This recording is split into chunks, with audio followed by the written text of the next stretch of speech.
Salut à tous, c'est Choupsi et bienvenue pour cette nouvelle vidéo. Dans cette vidéo, je vais vous montrer comment configurer du load balancing avec plusieurs connexions internet sur notre routeur Firewall PSN. Il existe deux modes de basculement. Le actif-actif, qui est en fait du load balancing et qui permet de l'équilibrage de charge entre plusieurs ressources. Et le deuxième est le actif-passif, où il y a un équipement qui est actif, c'est-à-dire en fonctionnement permanent, et un équipement passif, c'est-à-dire en mode veille. Si l'équipement actif rencontre un problème, l'équipement passif devient alors actif afin de le remplacer. C'est ce qu'on appelle du failover. Je ferai une autre vidéo sur ce mode de basculement. Dans cette vidéo, on va s'intéresser au mode de basculement actif-actif, soit le load balancing. Pour ceux qui ne savent pas, le load balancing, ou en français répartition équilibrage de charge, permet de distribuer une tâche entre plusieurs serveurs, plusieurs services ou plusieurs ressources. Les avantages de cette méthode est bien évidemment la qualité de service, le temps de réponse et la possibilité de pallier à une défaillance sur une ressource. On va donc voir ensemble comment configurer notre PSense avec deux connexions Internet et tester le load balancing. Allez, stop le blabla, on passe à la pratique. Si vous avez suivi tous mes tutos sur PFSense, vous devez avoir trois cartes réseau. Une pour le WAN, une pour le LAN PC et une pour le LAN serveur. On va en rajouter une autre en mode NAT afin de simuler une deuxième connexion Internet. Donc ici, je viens éditer les paramètres. Je viens ajouter une nouvelle carte réseau que j'ai définie sur NAT. Et je viens faire OK. Dès que ça c'est fait, eh bien on démarre la VM. Maintenant, on va se connecter. Et voilà. Donc là, actuellement, on a trois cartes réseau. Donc le WAN, LAN et serveur. Donc là, normalement, si vous avez bien fait comme moi, vous avez une quatrième carte réseau. Donc là, je viens faire un pour assigner l'interface. On peut donc voir que j'ai 5 interfaces valides, EM0, EM1, EM2, EM3 et OVPNS1. Ma nouvelle carte, c'est bien EM3, donc c'est nickel. Donc là, elle est down, je vais la up. Donc ici, on me demande si je veux des VLAN, je dis non. Je rentre une nouvelle fois mon interface WAN, donc EM0, mon interface LAN, EM1, mon interface serveur, EM2, et là, ma nouvelle interface, EM3. Ici, j'en ai plus, je rentrais. On me dit que ces interfaces ont bien été assignées à ces cartes réseau, je fais oui. Voilà, donc là, j'ai bien mes quatre interfaces avec OPT2 qui s'est rajouté. Donc maintenant, on va assigner une adresse IP à notre interface OPT2. Donc si vous êtes en production, vous devez avoir une deuxième connexion Internet avec votre fournisseur d'accès qui vous a fourni les accès avec une plage IP, avec un masque et une gateway. Si vous ne les avez pas, il se peut que la box Internet puisse vous donner une adresse en DHCP. Des fois, ça ne fonctionne pas. Donc si vous n'avez pas ces informations, il faut contacter votre fournisseur d'accès Internet. Donc nous, tout se passe avec VMware Workstation. Donc au niveau de la carte NAT, il faut juste que vous vérifiez au niveau dans Edit, Virtual Network Editor. Et là ici, vous voyez, j'ai une interface qui est le NAT, d'accord, sur le réseau 192.168.65.0. Au niveau de ma passerelle, c'est 192.168.65.2. Si vous utilisez VMware Workstation, il se peut que vous êtes dans le même cas que moi au niveau du réseau. Voilà, donc là ici, je viens faire 2. Je sélectionne ma quatrième interface et je lui donne une adresse IP. 192.168.65 avec des points c'est mieux, 65.250 en slash 24 et là je définis ma gateway 65.2. Je ne veux pas de IPv6, je ne veux pas de DHCP sur cette interface et je ne veux pas accéder à pfSense depuis cette interface aussi. Je fais entrer et voilà. Donc là, mon interface OPT2 a bien une adresse IP 192.168.65.250. Donc là, normalement, eh bien, sur notre PSense, on a deux connexions Internet. Donc maintenant, direction de notre interface graphique PSense. Donc là, on va se connecter. Voilà. Et là, on va faire un test tout bête afin de vérifier que notre deuxième connexion fonctionne. Donc là, on va aller dans Diagnostic et aller dans Ping. Ici, je vais rentrer www.google.fr afin de voir si j'ai Internet et que la résolution de nom fonctionne bien. Et ici, au niveau de ma source, je vais sélectionner OPT2. et là je teste. Voilà, donc là on voit bien que ça fonctionne. Ok. Donc depuis mon interface, j'ai bien Internet. Donc maintenant, dans un premier temps, on va aller dans Interface et Assignment. Donc là, j'ai bien mes 4 interfaces. Je vais cliquer sur OPT2 et je vais changer la description. Je vais mettre par exemple One2. Voilà, et je vais faire Save. Et Apply Change. Voilà, comme ça au moins on est carré. Ensuite, il faut assigner des serveurs DNS sur chaque passerelle WAN. Alors, en gros, on va aller dans Système et General Setup. Actuellement, au niveau des DNS, on a les DNS en interne. Donc 192.168.100.1 et 192.168.5.200. Et vous voyez ici, ce qui est marqué, c'est indiqué que s'il y a plusieurs connexions WAN, il doit y avoir au moins un serveur DNS unique par passerelle. D'accord? Donc là, si j'essaye de mettre ces deux-là, donc je vais vous montrer. Voilà. Je vais faire Save. Et là, vous voyez, on me dit que la passerelle ne peut pas assigner ce DNS parce qu'il est directement connecté sur ce réseau. D'accord? Donc, je suis obligé d'utiliser des DNS extérieurs. Donc là, je vais refaire None. Donc, ces DNS-là, je les laisse. Hein, il ne faut pas y toucher surtout. Et là, je vais rajouter deux nouveaux DNS. Donc là, par exemple, on va mettre ceux de Google. Donc 8.8.8.8 et 8.8.4.4. Et là, donc 8.8.8.8, je vais mettre sur la première passerelle et l'autre DNS sur la deuxième. Là, je vais faire Save. Voilà. Donc là, les changements ont bien été appliqués. Donc maintenant, j'ai bien 4 DNS serveurs. Ok. Donc, comme ça, si jamais ma première interface WAN rencontre un problème, il faut que ma deuxième interface puisse également résoudre les noms afin que ce soit transparent pour vos utilisateurs ou vos clients. Dès que ça c'est terminé pour vous, on va passer à un sujet intéressant, c'est le groupe de passerelles. Dans ce groupe, on va y ajouter la passerelle de la WAN et la passerelle de la WAN 2. Donc là, on va se diriger dans Système et dans Routing.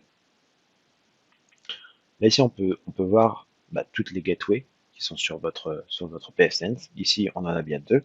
Alors, je vais juste vous montrer deux options qui sont facultatives à configurer. Ce sera quand on va configurer notre groupe de gateway tout à l'heure. Donc ici, je viens éditer ma passerelle. Je vais faire Display Advanced. Et là, il y a deux options intéressantes. Vous avez le Latency Threshold, qui veut dire seuil de latence. Et vous avez Packet Loss Thresholds, qui veut dire seuil de perte de paquets. C'est ici que vous allez définir les seuils, donc pour la latence, et également pour les pertes de paquets. D'accord? C'est très important. Les valeurs par défaut, elles sont très très correctes. D'accord? Mais si vous voulez changer les options, c'est ici que ça se fait. Donc si je vais faire Save, voilà, bon, j'ai rien changé. Je vais faire Apply Change. Donc là maintenant, on va se diriger dans Gateway Groups et on va faire Add. Au niveau du groupe name, on va mettre Load Balancing. Et là, c'est hyper méga important. Alors écoutez bien. Donc au début, je vous ai parlé de deux modes de basculement. Le premier en mode actif-actif, soit la répartition de charge, et le deuxième en mode actif-passif, soit le failover. Donc là, pour chaque passerelle, on donne une priorité qui fonctionne avec des tiers qui va de 1 à 5, c'est-à-dire de la priorité la plus haute à la priorité la plus basse. Dans cette vidéo, on parle d'équilibrage de charge, donc il faut que mes connexions Internet soient toutes les deux actives. Donc dans ce cas, on est dans un mode actif-actif, et la répartition des tâches se fera sur les deux passerelles. Il faut donc que nos priorités soient les mêmes, donc on peut mettre par exemple tiers 1 et tiers 1. Au niveau de la virtual IP, ça permet de définir si on choisit l'adresse IP vous voyez, de notre interface, tout simplement, ou alors une adresse IP virtuelle. Je ne m'attarde pas là-dessus car je vous ferai une vidéo sur un cluster PSense où l'on va utiliser une adresse IP virtuelle. Et ensuite, vous avez le trigger level. C'est ce que je vous disais tout à l'heure concernant la perte de paquet ou la latence. Vous avez 4 valeurs possibles. Vous avez le member down. Si une passerelle est non joignable, alors je bascule vers le second lien. Vous avez le packet loss, le taux de perte de paquet quand il est atteint. Vous avez le height latency, donc la latence maximale qui est atteinte, ou vous avez le packet loss or height latency, perte de paquet ou latence maximale atteinte. Donc nous là, dans la répartition de charge, on va utiliser member down. Donc si une passerelle est non joignable, alors je bascule vers le second lien. Et là, vous pouvez mettre une description. Vous pouvez mettre exactement la même chose que le groupe name. Et là, je vais faire save. Bon, là, il faut mettre des underscores au lieu des tirets. Voilà, donc c'est fait. Je fais save et je fais apply change. Voilà. Donc là, j'ai créé un groupe de passerelles qui permet d'équilibrer les charges entre mes deux connexions. Maintenant, il faut indiquer à notre PSense que le trafic doit passer par ce groupe de passerelles. Donc ça, tout se passe dans les règles de Firewall. Donc là, on va se diriger dans Firewall et dans Rules. Voilà. Donc là, je me dirige dans LAN. Et là, j'ai deux règles de Firewall qui m'intéressent, le HTTPS et le DNS. Donc là, on va éditer la première, par exemple. Ici, vous descendez. Donc là, si vous avez Display Advanced, vous cliquez dessus, vous descendez. Et à un moment donné, vous arrivez sur Gateway. Là, il y a un champ qui est par défaut. Nous, on va le changer et on va mettre le load balancing. Et là, je fais save. Et vous voyez là, sur ma règle, ma gateway est bien sur load balancing. Ok. Donc là, on va faire la même chose pour le DNS. Display, on descend, et voilà. Et là, je fais save. Si vous avez d'autres règles, et bien vous faites la même chose. Ok. Et dès que vous avez terminé, on fait apply change. Tout est opérationnel. Il ne reste plus qu'à faire plusieurs tests. Donc le premier test à effectuer est de voir quelle IP vous avez. Alors, avant de commencer, dans un premier temps, pour bien vous expliquer, moi ce que j'ai fait, j'ai désactivé toutes mes règles au niveau de mon LAN et au niveau de mon serveur, d'accord. Et j'ai mis une règle any, d'accord, qui autorise vraiment tout. Comme ça au moins on verra en détail vraiment le cheminement. Le premier test à effectuer est de voir quelle IP vous avez. Pour ma part, je triche un peu car j'utilise la même connexion Internet. Donc je ne peux pas réellement vous montrer ce test. Euh, il faudrait vraiment que j'ai une deuxième connexion Internet, genre une connexion 4G par exemple. Bon, j'ai pas essayé de faire ça. Vous pouvez essayer de faire ça chez vous. Vous allez juste sur un site qui vous montre votre IP public, comme par exemple monip.org, d'accord, ou bien www.netgate/ip, et là vous aurez votre adresse IP. C'est juste que vous le faites plusieurs fois, d'accord, et normalement vous devriez avoir votre adresse IP changée. Ensuite, il y a un deuxième test que l'on peut effectuer, c'est le traceroute. Le traceroute va nous montrer le cheminement que nous allons effectuer. Par exemple, depuis ma Debian, donc je vais lancer un terminal, voilà. Et ici, je vais faire un traceroute, par exemple, je suis .point. Voilà, vous voyez, je passe par le WAN2. Je vais essayer de refaire un test en espérant, eh ben non. Vous voyez, là, il passe tout le temps. Ah, vous voyez ici, j'ai refait un traceroute, et là, il passe par l'autre WAN. D'accord.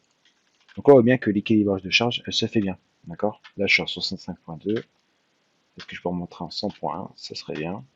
S'il veut bien. En tout cas, on dirait que... Ah, voilà. Vous voyez, principalement, il veut passer par le WAN2, mais par moment, on voit que il arrive quand même bien à passer sur l'autre WAN.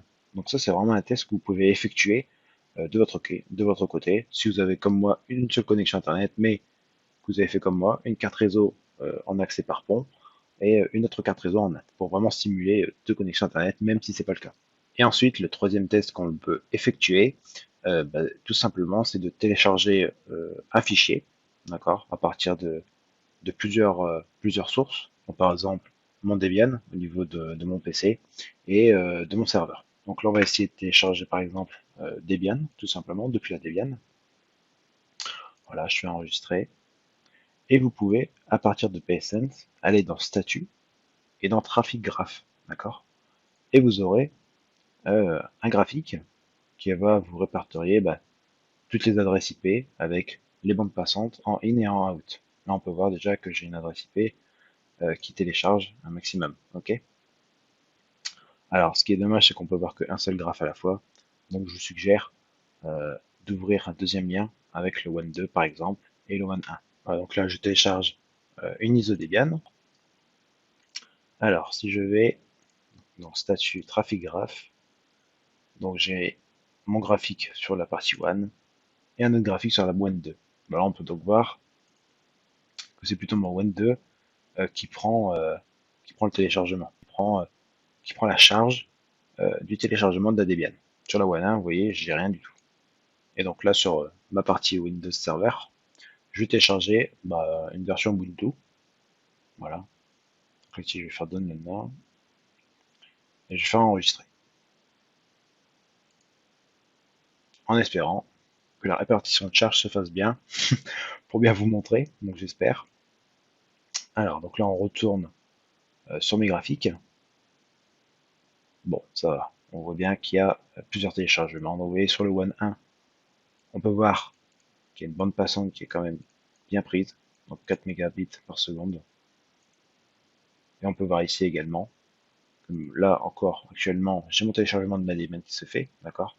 J'ai mon Traffic Shaper qui limite à 500 kb pour bien vous montrer.